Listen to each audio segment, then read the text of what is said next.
Welcome back. आज की शिक्षण वीडियो की क्लास में पुनः आपका स्वागत है। एक बात ध्यान रख लें, अगर आपको शिक्षक कोई भर्ती परीक्षा है, शिक्षक भर्ती परीक्षा है, उसमें आपको तारने का काम करेगी तो वो पेडागोजी करेगी। ध्यान रखें, विज्ञान के विद्यार्थी कितना भी यकृत पढ़ ले, पाचन तंत्र पढ़ ले, लेकिन ये शिक्षार्थी को किस तरह से पढ़ाया जाए वही उनको नहीं आता है तो वह शिक्षक बनने लायक नहीं है। तो ज़रूर ध्यान दें। शिक्षण विधियों की इसी कड़ी में हम आज कुछ महत्वपूर्ण शिक्षण विधियों की चर्चा करेंगे, जिसमें प्रमुख कौन कौन सी तो समझ लें। आज का जो शिक्षण विधियों की बात करेंगे, देखिए जितनी भी शिक्षण विधियां हम पढ़ रहे हैं वह कहीं न कहीं खेल विधि पर आधारित है। खेल विधि के साथ साथ व्यक्तिगत भिन्नताओं पर आधारित है, अर्थात जो नाम से हम पढ़ रहे हैं वह सब व्यक्तिगत भिन्नताओं पर आधारित शिक्षण विधियाँ हैं। आज हम जो महत्वपूर्ण शिक्षण विधियाँ पढ़ेंगे उसमें सबसे पहली आती है डाल्टन योजना। डाल्टन योजना के बाद दूसरी आती है मोंटेसरी प्रणाली। मोंटेसरी प्रणाली के बाद ड्रेकाली विधि पढ़ेंगे। ड्रेकाली विधि के बाद बिनेटिका पढ़ेंगे। बिनेटिका के बाद हेनरी कोल्डवेल कुक की प्ले मेथड यानी कि खेल विधि की चर्चा करेंगे। लेट्स स्टार्ट बिना किसी बकवास के। सबसे पहली शिक्षण विधि की बात करें तो वह है डाल्टन योजना। इस पर बिल्कुल आपको फोकस करना है। डाल्टन योजना जो भी है, यह जो नाम है वह अमेरिका के मैसाचुसेट्स, वहाँ पे एक शहर है डाल्टन। इस विधि का प्रयोग है वह उसी शहर में हुआ था, इसलिए इस विधि को डाल्टन योजना के नाम से जाना जाता है। इसके प्रवर्तक कौन थे तो प्रवर्तक की भी बात करेंगे हम। मैसाचुसेट्स के डाल्टन नगर में एक महिला शिक्षिका थी, कुमारी हेलेना पार्कहर्स्ट। कुमारी हेलेन पार्कहर्स्ट भी आ सकता है, मिस हेलेन पार्कहर्स्ट भी आ सकता है। तो डाल्टन विधि है उसकी प्रवर्तक कौन है तो मिस हेलेन पार्कहर्स्ट ये डाल्टन विधि की प्रवर्तक है, जिन्होंने 1912 में 8 से 12 वर्ष के बच्चों के लिए चिल्ड्रन यूनिवर्सिटी स्कूल की स्थापना की थी। 1912 में इस कंसेप्ट को स्टार्ट किया था, लेकिन यह जो विधि है वो 13, 14, 15 में ही अस्तित्व में आई, लेकिन वास्तविक रूप से इसकी शुरुआत की थी 1920 में। ये ज़रूर याद रखें। तो 1912 से शुरुआत मानी जा सकती है। तो शुरुआत करने वाली कौन थी, शुरुआत कहाँ से की गई, और सबसे इम्पोर्टेंट इन शिक्षण विधियों में समझ ले किन किन आयु वर्ग के बालकों के लिए थी। तो डाल्टन योजना है वह 8 से 12 वर्ष के बालकों के लिए थी। जो सबसे पहले स्कूल खोली गई थी उसका नाम है चिल्ड्रन यूनिवर्सिटी स्कूल के नाम से खोला गया था। अब अवधारणा क्या है वो समझ ले। इस विधि का सबसे बेस्ट पॉइंट ये था कि हर बालक है वह अपनी क्षमता के अनुसार सीखता है, और हर बालक है वह अपनी रुचि के अनुसार सीखता है। तो अपनी क्षमता और अपनी रुचि के अनुसार ही बालक सीखेगा, और इस विधि में सर्वाधिक बल दिया गया था स्वाध्याय पर। समझ ले, स्वाध्याय पर सबसे ज्यादा बल देने वाली विधि कौन सी है तो स्वाध्याय पर सर्वाधिक बल देने वाली विधि कौन सी हो गई, डाल्टन विधि हो गई। अब इसके मेन कंसेप्ट क्या है वो समझ ले। यह एक शिक्षण प्रणाली नहीं है, पहले तो ये समझ लीजिए, टीचिंग मेथड नहीं है, यह एक विद्यालय व्यवस्था थी। ये जरूर याद रखे। वैसे साइकोलॉजी में शिक्षण विधि के तौर पर प्रयुक्त होता है, लेकिन ये टीचिंग मेथड नहीं है, ये स्कूलिंग सिस्टम था, अर्थात ये एक शिक्षण प्रणाली नहीं है, यह एक विद्यालय व्यवस्था थी जिसकी शुरुआत है वह पार्कहर्स्ट के द्वारा की गई थी। इसीलिए इसका एक नाम और आता है, इसे कॉन्ट्रैक्ट विधि भी कहते हैं या ठेका प्रणाली भी कहते हैं। यूट्यूब पे बहुत सारे वीडियो है, एक फेमस वीडियो मैंने देखा था, उसमें कहा गया था इसमें ठेका प्रणाली है, बच्चे को ठेके पर दे दिया जाए काम और वो कमाते हैं। अरे भाई, कमाते नहीं है इससे, ठीक है ना। ये ठेका प्रणाली क्या होती है समझ ले। कोई भी एक विषय है, उस पूरे विषय के पाठ्यक्रम को 10 मासिक योजनाओं में विभाजित कर दिया जाता था। स्कूल को केवल 10 महीने तक का ही माना गया था उस समय में। पार्कहर्स्ट ने बोला था कि स्कूल है वो 10 महीने का होना चाहिए और हर माह है वो 20 दिन का होना चाहिए। ये भी जरूर ध्यान रखें, पार्कहर्स्ट की योजना में एक माह है वो 20 दिन का होता था, लेकिन अब जो चल रहा है वो 4 सप्ताह का होता है। कोई दिक्कत नहीं है, 30 दिन नहीं है, 20 दिन या 4 सप्ताह, दो अलग अलग पॉइंट है। तो इसमें कॉन्ट्रैक्ट मेथड या फिर ठेका प्रणाली क्यों कहा गया है तो समझ लें, पूरे पाठ्यक्रम को 10 मासिक योजनाओं में विभाजित करके एक छात्र को पढ़ाया जाता था। अब यहाँ समझने वाली बात क्या है कि मान लीजिए एक छात्र है, भारत में ही अप्लाई करते हैं अपन किसी उदाहरण पे, भारत का भूगोल पढ़ने के लिए दिया गया। अब भारत का भूगोल एक पार्ट हो गया या एक पुस्तक होगी जो भी है, उसको छात्र ने अपने अनुसार कई इकाइयों में विभाजित कर दिया और हर इकाई के लिए एक समय निश्चित कर दिया कि इतने समय में इस चैप्टर को पूरा करना है। अब इस चैप्टर को पूरा करने के लिए न तो कक्षा की जरूरत है, न समय सारणी की जरूरत है, अर्थात ये विधि कॉन्ट्रैक्ट विधि क्यों कहलाती है तो समझ लें, ना तो इस विधि में कक्षा है, ना ही इस विधि में कोई कालांश है, ना ही इस विधि में कोई परीक्षा है। छात्र अपने समय के अनुसार जब भी उसको समय मिले इस चैप्टर को पूरा करेगा। अब मान लीजिए उसने 1 महीना है, 1 महीने का डिवाइडेशन किया उसने पूरे इस चैप्टर के लिए। अब छात्र है वो मान लीजिए इस चैप्टर को 10 दिन में पूरा कर ले या 20 दिन में पूरा कर ले, तो बाकी के 10 दिन क्या करेगा? तो बाकी के 10 दिन के लिए उन्होंने व्यवस्था की थी कि बाकी के जो 10 दिन हैं उसमें एक छात्र है वह शेष समय बचा उसमें प्रयोगशाला में जाएगा, प्रयोग करेगा, वाचनालय या पुस्तकालय में जाकर और गहन अध्ययन करेगा। तो समझ लें यहाँ पे खाली समय जो पीछे बचता है वह प्रयोगशाला या पुस्तकालय में व्यतीत करेगा, अर्थात इसमें एक कक्षा को प्रयोगशाला ही बना दिया गया था, इसलिए इसको कॉन्ट्रैक्ट मेथड कहा गया है। ये बिल्कुल याद रखना है आपको। अब भारत में यह डाल्टन योजना है वो किस रूप में परिलक्षित होती है? तो आपने बहुत सारे स्कूल में हाउस सिस्टम सुना होगा, yellow house, green house, red house या स्वामी विवेकानंद हाउस, कलाम हाउस। ये जितना भी हाउस सिस्टम है वह इसी डाल्टन योजना पर आधारित है। ये पॉइंट इंपॉर्टेंट है, आपको जरूर याद रखना है कि भारत में जो हाउस सिस्टम चल रहा है स्कूलिंग में या विद्यालय शिक्षा में वह किस प्रणाली का अंग है? तो ये डाल्टन योजना या डाल्टन प्रणाली का अंग है।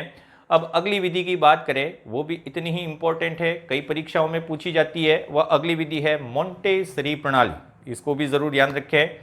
मोंटेसरी प्रणाली, जैसे ही नाम आया इसके प्रवर्तक का नाम भी आपके दिमाग में आ गया होगा, इटली निवासी एक डॉक्टर। ये पूछा गया है ना, मारिया मोंटेसरी है, वह एक चिकित्सक थी, इनका संबंध इटली से था। तो पूरी लाइन समझ ले।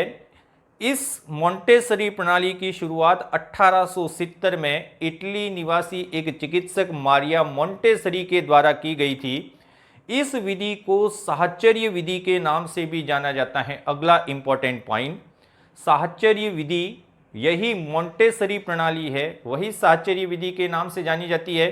आप मनोविज्ञान के बहुत ज्ञाता हैं, मुझे पता है, आपका ज्ञान मेरे से भी ज़्यादा है, लेकिन एक साहचर्य विधि शब्द आता है और एक शब्द आता है साहचर्य सिद्धांत, दोनों अलग अलग है। साहचर्य विधि तो मारिया मोंटेसरी द्वारा दी गई वो है। अब साहचर्य सिद्धांत की बात करें तो साहचर्य सिद्धांत एक अधिगम का सिद्धांत है और साहचर्य सिद्धांत देने वाले व्यक्ति कौन थे? Alexander Ben. तो साहचर्य विधि के नाम से मोंटेसरी प्रणाली जानी जाती है, जबकि साहचर्य सिद्धांत दिया था वो अलेक्जेंडर बेन द्वारा दिया गया था। यह विधि किस बात पर बल देती है, यह भी आपको याद रखना है। तो यह विधि है खेल आधारित विधि है, यह कर्मेंद्रिय और ज्ञानेंद्रिय शिक्षा पर बल देती है। कहीं कहीं केवल ज्ञानेंद्रिय शिक्षण पर बल लिखा हुआ है, लेकिन मारिया मोंटेसरी ने इस विधि को 3 भागों में बांटा था। ये 3 भाग कौन कौन से आपको याद रखना है? सबसे पहला तो है, अगर कोई छात्र स्कूल आता है, सबसे पहले स्कूल आता है तो उसे कर्मेंद्रियों का शिक्षण दिया जाना चाहिए, अर्थात अपने शरीर को स्वच्छ रखना, पहला इंपॉर्टेंट पॉइंट। अपने कपड़े बदलना, भोजन पकाना, भोजन परोसना, ये कर्मेंद्रिय शिक्षण कहलाता है। तो मोंटेसरी में सबसे पहले कर्मेंद्रिय शिक्षण पर बल दिया गया सॉरी। इसके बाद दूसरा आता है ज्ञानेंद्रिय शिक्षण पर बल। ओवरऑल बात करें तो यह विधि है वह ज्ञानेंद्रिय शिक्षण पर बल देती है, लेकिन कर्मेंद्रिय भी इतना ही इंपॉर्टेंट है। दूसरे नंबर पर आता है ज्ञानेंद्रिय शिक्षण, और मोंटेसरी ने कहा था, मारिया मोंटेसरी कह सकते हैं हम, जी तो हम लगाएंगे नहीं, ठीक है। मारिया मोंटेसरी ने कहा था कि एक समय में एक ज्ञानेंद्रियों का ही उपयोग करना सिखाया जाना चाहिए जब बालक छोटा हो।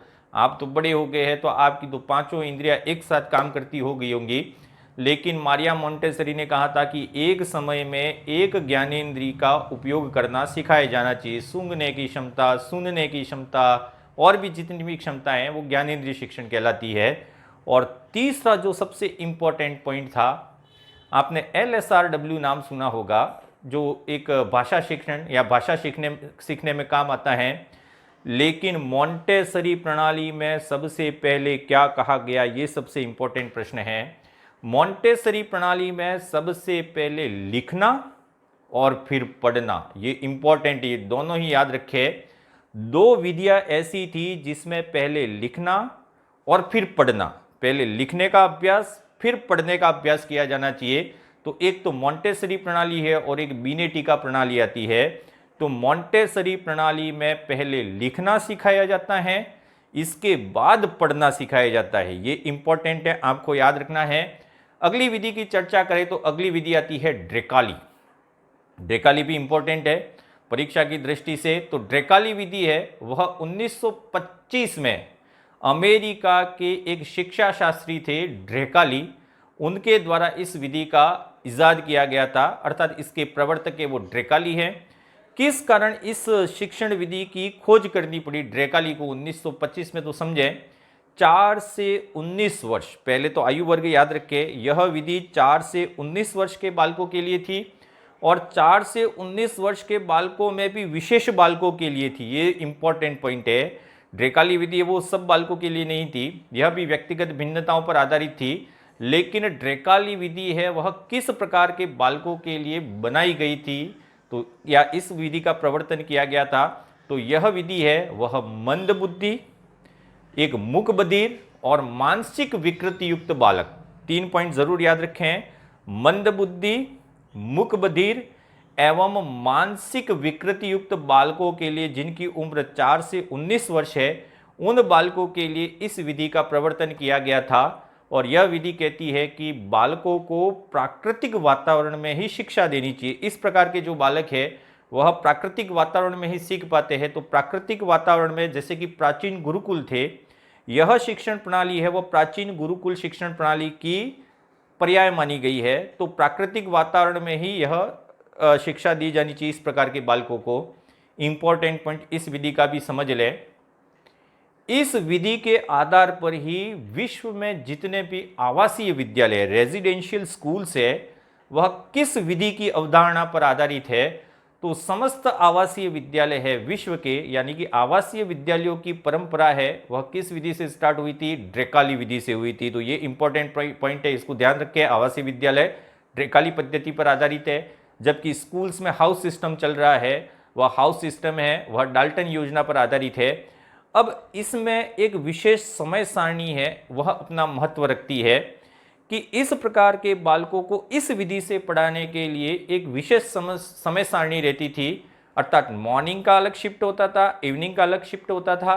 प्रातः काल में इस प्रकार के बालकों को भाषा की शिक्षा दी जाती थी, प्रातः काल में भाषा की शिक्षा, और सायंकाल में खेल एवं संगीत की शिक्षा दी जाती थी। ये समय सारणी के अकॉर्डिंग ये ड्रेकाली विधि है वो थोड़ी सी इंपॉर्टेंट, इसको ध्यान रखें। प्रातःकाल में भाषा की शिक्षण या भाषा शिक्षण कराया जाता था, जबकि सायंकाल में है वह खेल एवं संगीत की शिक्षा दी जाती थी। इसके बाद अगली विधि की ओर बढ़ते हैं। अगली विधि है बिनेटिका योजना। बिनेटिका योजना है वह भी एक शहर के नाम पर आधारित है। इस विधि का प्रवर्तन अमेरिका के बिनेट, ये भी एक शहर का नाम है, बिनेट नामक शहर में एक महिला शिक्षा शास्त्री कार्ल्टन वॉशबर्न द्वारा किया गया था इसका प्रतिपादन।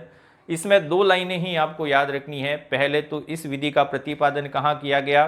तो अमेरिका के बिनेट नगर में इसका प्रतिपादन किया गया। प्रतिपादन किसने किया? तो इसका प्रतिपादन करने वाले कौन थे? तो इसका प्रतिपादन किया था कार्ल्टन वॉशबर्न ने। यह विधि भी व्यक्तिगत भिन्नताओं पर आधारित है, मॉन्टेसरी प्रणाली पर आधारित है, और इसमें भी पहले लिखना और बाद में पढ़ना सिखाया जाता था। तो इसको जरूर याद रखें, पहले लिखना और फिर पढ़ना सिखाया जाता था। आज की अंतिम विधि है वह भी उतनी ही इंपॉर्टेंट है, वह है खेल विधि। खेल विधि की बात करें हम तो सबसे पहले हम फ्रोबेल की बात करेंगे। फ्रोबेल ने भी एक विधि दी थी किंडरगार्टन।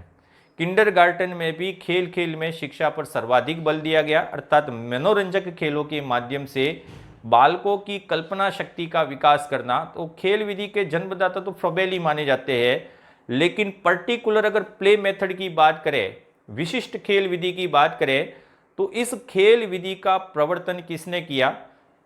तो इस खेल विधि का प्रवर्तन है वह फ्रोबेल की अवधारणा पर हेनरी कॉल्डवेल कुक ने ब्रिटेन में पर्स स्कूल में किया था। ये जरूर ध्यान रखें, किसने किया था? ये हेनरी कॉल्डवेल कुक ने। किसकी अवधारणा पर यह खेल विधि आधारित है? तो फ्रोबेल की अवधारणा पर यह खेल विधि आधारित है। इसका प्रतिपादन कहाँ पे किया गया? ब्रिटेन में। और कौन सी स्कूल में किया गया? तो पर्स स्कूल में किया गया था। यह विधि है वह भाषा शिक्षण के लिए सबसे ज्यादा उपयोगी है। इंपॉर्टेंट पॉइंट, भाषा शिक्षण हेतु सबसे ज्यादा उपयोगी विधि कौन सी है? तो खेल विधि है। यह प्राथमिक कक्षाओं के लिए जितनी उपयोगी है उतनी माध्यमिक कक्षाओं के लिए भी उपयोगी है। अर्थात खेल विधि के द्वारा भाषा शिक्षण का कार्य प्राथमिक से लगाकर माध्यमिक कक्षाओं तक कराया जा सकता है। अब यहाँ दो पुस्तकों की बात करेंगे। एक पुस्तक आती है the play way. The play way यह पुस्तक लिखी थी हेनरी कॉल्डवेल कुक ने। ये बिल्कुल याद रखिए, द प्ले वे यह पुस्तक है वह हेनरी कॉल्डवेल कुक ने लिखी थी। और इसी पुस्तक में उन्होंने खेल विधि का प्रतिपादन किया था। लेकिन इसके जैसे ही नाम वाली एक दूसरी पुस्तक भी आती है, प्ले वे सजेशंस। ये तो द प्ले वे है, लेकिन इसके बाद आती है द प्ले वे सजेशंस। यह पुस्तक रायबर्न ने लिखी थी। दोनों ही पुस्तक का संबंध किससे है? तो दोनों ही पुस्तकों का संबंध है वह खेल विधि से है। लेकिन एक पुस्तक का नाम है द प्ले वे और एक पुस्तक का नाम है प्ले वे सजेशंस। और प्ले वे सजेशंस है उस पुस्तक की रचना किसने की थी? रायबर्न ने की थी। अब खेल क्या होते हैं आप भी जानते होंगे। खेल क्या होते हैं? तो किसी कार्य को पूर्णतया दिल से करना, यही खेल बन जाता है। आप पढ़ाई भी कर रहे हैं तो मन से करेंगे तो आपके लिए खेल होगा, वरना तो ये तो बहुत बड़ा बर्डन होता है। पढ़ाई करना बहुत मुश्किल काम है, वो भी तल्लीनता से पढ़ाई करना तो बहुत ही मुश्किल है। तो जिस कार्य को आप पूर्णतया दिल से करते हैं वही खेल होता है। और इसमें यही कहा गया था कि बालकों को ऐसे कार्य कराइए जो वो दिल से करना चाहे, उन पे थोपा नहीं जाए। नई शिक्षा नीति है वो लगभग इन्हीं पे आधारित है। तो खेल विधि है वह खेल खेल में शिक्षा के सिद्धांत पर काम करती है। लेकिन यह खेल विधि है वह कॉल्डवेल कुक ने कुल 6 सिद्धांत हैं उनको अप्लाई करके बनाई थी। अर्थात खेल विधि में कितने सिद्धांतों की अनुपालना की गई है, यह 6 सिद्धांत आप पूरी तरह से देख ले। ये 6 सिद्धांत कौन से हैं? तो सबसे ही पहला सिद्धांत आता है पूर्व अभिनय का सिद्धांत।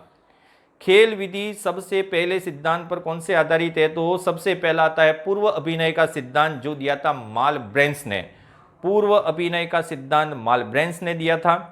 दूसरे सिद्धांत की बात करें तो मूल प्रवृत्ति का सिद्धांत। ये मूल प्रवृत्ति शब्द जैसे ही आता है आपकी आंखों में चमक आ जाती है। मूल प्रवृत्ति का सिद्धांत किसने दिया था? बिल्कुल मैकडुगल ने दिया था, विलियम मैकडुगल। तीसरा आता है पुनरावृत्ति का सिद्धांत। पुनरावृत्ति का सिद्धांत दिया था स्टैनली हॉल ने। देखिए 6 सिद्धांत है, 1 2 3। तीसरा सिद्धांत पुनरावृत्ति का सिद्धांत वो स्टैनली हॉल ने दिया था।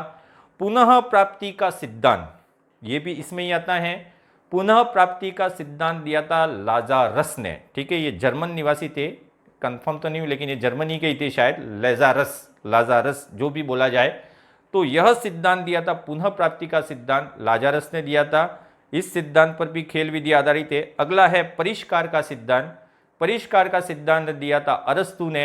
यह सिद्धांत भी इस विधि में ही काम आता है। और अंतिम सिद्धांत है अतिरिक्त शक्ति का सिद्धांत, जो दिया था शेटलर और स्पेंसर ने। हर्बर्ट स्पेंसर, शेटलर और हर्बर्ट स्पेंसर ने जो सिद्धांत दिया था अतिरिक्त शक्ति का सिद्धांत। तो कुल मिला के 6 सिद्धांत हैं। इन 6 सिद्धांतों पर ही खेल विधि आधारित है। तो आज हमने डाल्टन योजना पढ़ा, मॉन्टेसरी प्रणाली पढ़ी, ड्रेकाली विधि पढ़ी, बिनेटी का विधि पढ़ी और खेल विधि पढ़ी। ये 6 विधियां है या 5 विधियां है, वह परीक्षा में कहीं न कहीं पूछी जाती है। आपको इनके लिए तैयार रहना है। कल हम आगे की वीडियो की बात करेंगे जिसमें सबसे इंपॉर्टेंट आता है बुनियादी शिक्षा। भारत की ही देन है, महात्मा गांधी की ही देन है। तो कल हम बुनियादी शिक्षा पर चर्चा करेंगे। पढ़ते रहिए, इस पेडागोजी को आप ज़्यादा महत्व दीजिए। आपके विज्ञान के, आपके सामाजिक के, उसमें तो आप 30 मार्क हैं, लेकिन इसमें आपने मास्टरी कर ली तो आपको कोई टॉप करने से कोई नहीं रोक सकता। Thank you and keep smiling.